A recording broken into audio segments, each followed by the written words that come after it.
after a nasty cold took my voice for a couple of weeks, I'm back. So let's talk about Superman, which will be released in the summer of 2025 again. This time, it's directed by James Gunn, who also gave us Guardians of the Galaxy. This will be the third attempt to reboot the Superman franchise after Superman Returns and The Man of Steel didn't work. Early reviews seem positive, but not all of them. If you are a fan of franchise films or superhero movies, 2025 gives you a lot to look forward to. Superman will need to do as well as the first Superman movie in 1978 to reboot the franchise. That would be a tall order for any director. Gunn is the man for the job. He took almost an unknown comic book franchise and made it a blockbuster. I'm sure he's up to the challenge. Let's turn our attention to the one that started it all, 1978's Superman the movie.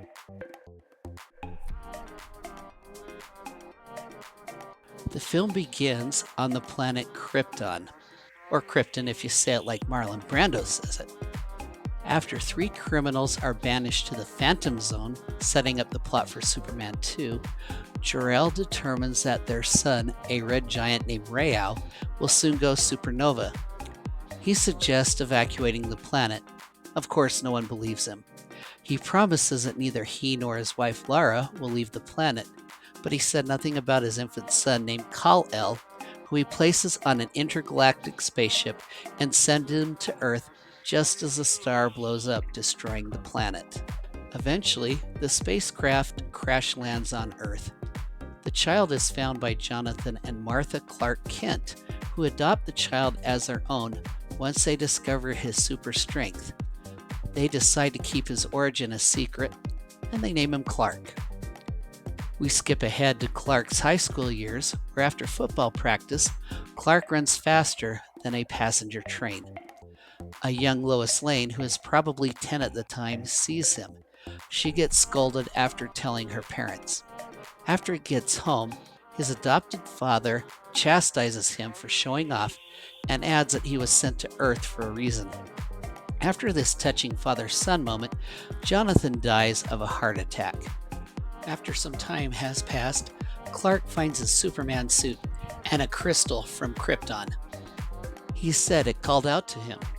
Clark leaves his mother in care of a kind neighbor and hikes north. He arrives somewhere near the North Pole, where he throws the crystal and it creates a fortress of solitude for him. Inside, he sees a hologram of his birth father, who in a period of 12 years schools him in everything he needs to know to become Superman. In the next act, we go to the Daily Planet, where Clark Kent, Superman's alter ego, has been hired as a news reporter for the Daily Planet. He is introduced to Lois Lane and Jimmy Olsen. After the first day of work, Lois and Clark are mugged in an alley, but Clark saves Lois by catching the bullet without revealing his Superman identity. A few days later, Lois is scheduled to take the Daily Planet helicopter to the airport to meet Air Force One. But the helicopter is unable to take off after one of the runners gets caught in a loose cable. Lois ends up dangling from a helicopter 18 stories above the street on the side of the Daily Planet building, and just as she falls, Superman shows up to catch both her and the helicopter. Now that his secret is out, Superman flies around Metropolis doing good deeds and catching bad guys. He even helps Air Force One after one of the engines was lost. The next day, the Daily Planet is abuzz. Editor Perry White wants to beat all the other newspapers in Metropolis to get an exclusive with Superman. Coincidentally, Lois Lane receives a note telling her that a special visitor will come to her penthouse that evening. During the evening, Superman takes Lois Lane on a flight with him, leading Lois to go into full crush mode. Lois's story on Superman is published the next day and is read by Superman's new arch-enemy, Lex Luthor, who determines that a meteorite that fell near Addis Ababa might have the right radiation mix to render Superman vulnerable and may even kill him. He dubs it kryptonite. Later, he lures Superman into his hideout under Park Avenue with a chemical bomb threat that turns out to be false. Luthor then informs Superman of his plans to hijack and detonate a large nuclear bomb at a critical point along the San Andreas Fault to cause California, west of the fault line, to fall into the ocean. This would kill most of the residents of California, but turn what it is now desert into valuable real estate, which he now owns and plans to sell at inflated prices, adding to his immense fortune. There is also another missile heading east. Luthor informs Superman that the missiles can be destroyed with a detonator that he has hidden. It is inside a lead box, which Superman can't see into. When the box is opened, kryptonite is inside, attached to a large and heavy chain. Luthor puts it around Superman's neck and pushes him into a swimming pool. One of Luthor's assistants frees Superman with the promise that he'll first deal with the missile heading east toward her hometown. The other, however, detonates at the right place, triggering a massive earthquake felt all over California and the rest of the Southwest. Superman flies into the fault, moves the tectonic plate back into place. He saves Jimmy Olsen at the Hoover Dam, but is too late to save Lois, who is buried alive when her car falls into a newly created fissure. To save Lois, Superman flies around the planet fast enough to spin back time to the point before Lois's car fell into the fissure. Superman briefly meets with Jimmy and Lois and then flies off. After he goes away, Lois suspects that Clark Kent and Superman might be the same person, but then calls that idea silly. The film ends when Superman takes Lex Luthor and his henchmen to prison.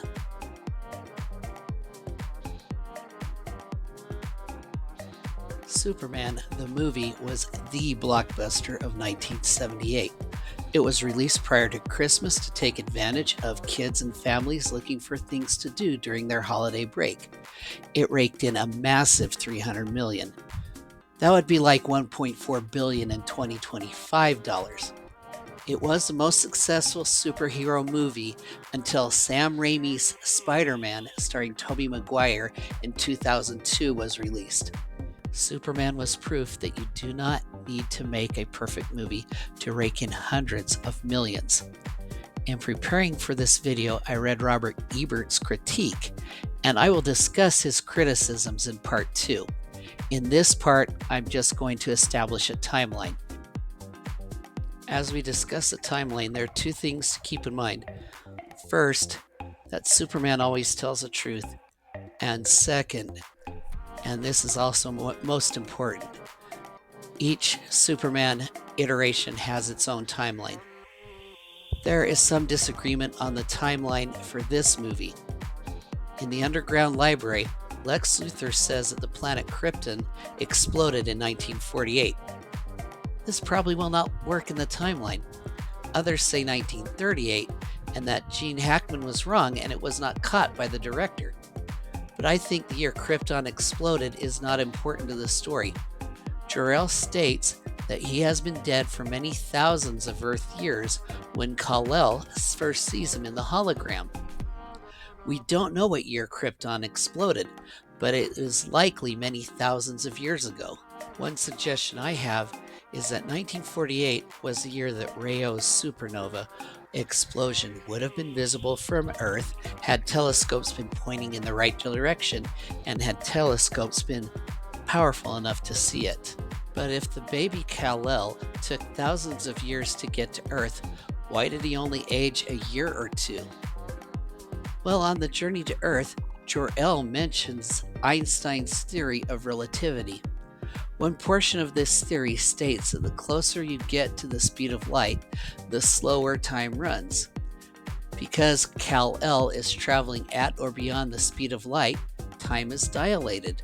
For him, the journey of thousands and thousands of years would only age him 2 years.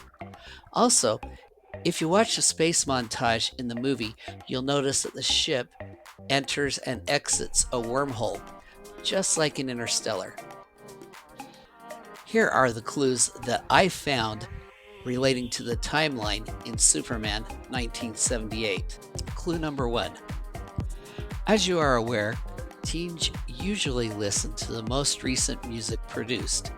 In my day, my peers listened to Michael Jackson and Madonna, while I was into Chicago during their David Foster years. That song that Laura Lang and her friends are listening to in the 1948 Chrysler Town and Country was Rock Around the Clock by Bill Haley and the Comets. This song was popular in 1955. Clue number 2. Perry White, while introducing Lois and Jimmy, mentions that Clark Kent has a snappy punch pro style, which means he had a body of work to show Perry during the job interview. In 1978, you didn't just get a job at a big city newspaper. You had to have a bachelor's degree in journalism, and you had to have a style of work to show the boss. Clark Kent had to have spent 4 years at a university earning a degree. Clue number 3. Margot Kidder, who plays Lois Lane, was 30 years old when the movie was released. There was no makeup to make her look older or younger. Therefore, Lois Lane was 30 when she met Superman. Back on the train that Superman races, Lois is a preteen, no younger than 7, no older than 10, and my guess is 10. Clark Kent began working at the Daily Planet in 1978. The train scene was no earlier than 24 years before Clark Kent started at the Daily Planet, and no later than 20 years. This put Jonathan Kent's death no earlier than 1956 and no later than 1958. Clue number 4. When Jonathan Kent dies, Martha has gray hair. When Clark leaves Smallville to head north, Martha's hair is silver. This indicates that some time has passed between the two events, perhaps 4 to 6 years. This would give Clark enough time to finish his schooling. Clue number 5. As far as we know, Clark Kent never served in the Army or was drafted during the Vietnam years. It's never mentioned in the movie. Also, Jonathan Kent had a heart issue. It had been diagnosed before Kal-El's ship landed on Earth. It is likely that he never served in the armed forces during World War II and was injured or was killed in action. Clark Kent would not have been eligible for the sole surviving son draft exemption. Clark Kent had to have been old enough to avoid service in Vietnam. This is where it can get a bit complicated, because when Jonathan and Martha Kent found the young boy, he was not an infant. They had to guess the birthday. In order to avoid the Vietnam draft lottery, his birthday needed to be before January 1st, 1944. But there are plenty of young men drafted before the Vietnam draft lottery, as the U.S. was involved in Vietnam some 3.5 years before then. To avoid Vietnam completely, his birthday had to be 1940 or earlier. In my research, I found that Clark Kent's birthday is usually February 29th, and you know what that means. And in order to enroll in school, the Kents needed to provide a birth certificate. This could have happened during some sort of formal adoption process. I would put the birthday of Clark Kent that was on his birth certificate as February 29, 1940. In the movie, Kal-El landed when the wheat was just about ready to harvest. I'd put the date of Kal-El landing on Earth as midsummer 1943. Clark Kent would have been just barely old enough not to be involved in the Vietnam War. Clue number 6. Clark Kent asked Perry White to send part of his paycheck to Martha. After the Fortress of Solitude, he had to have returned to Smallville to ensure that she was still alive and well. And of course, Superman, being the type of person he is, would have done this. According to the Internet Movie Car Database, the newest vehicle parked at Smallville High School at the football practice scene was a 1959 Studebaker Silverhawk. This would put Clark's graduation at the earliest 1960. However, if your son wasn't talking until after he was 3 years old, he probably would have started school a year or two late as well. Clark was 20 when he graduated from high school. That's okay. He probably started kindergarten 2 years late. Clue number 8. Kal-El spent 12 years in the Fortress of Solitude learning from his father, Jor-El. As far as we know, he did not leave the Fortress of Solitude at all during this time. Now, I'm sure some of you are watching this video and think, but in the high school reunion scene in Superman 3, it says, "Welcome, class of 1965. If Clark Kent graduated in 1965, there are problems with the timeline. First, it doesn't give Clark Kent enough time to earn a college degree and build a body of work that would impress Perry White at the Daily Planet. The other problem is that it makes Superman the ultimate Boy Scout, a possible draft dodger. I have two explanations for this.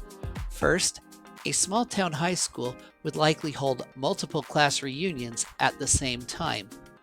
Clark Kent could have been from the class of 1960, but the class of 1965 was also there. The second possibility is that the timeline slipped 5 years for Superman 3, so that Lois Lane is still 30 years old.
Well, that's it for part 1. In part 2, I'll talk about Roger Ebert's critique, we'll talk about Lex Luthor and his henchmen, and we'll talk about Clark Kent, whether or not he's even necessary in the movie or to Superman, and we'll discuss a little bit about the romance between Superman and Lois Lane. See you in a couple days.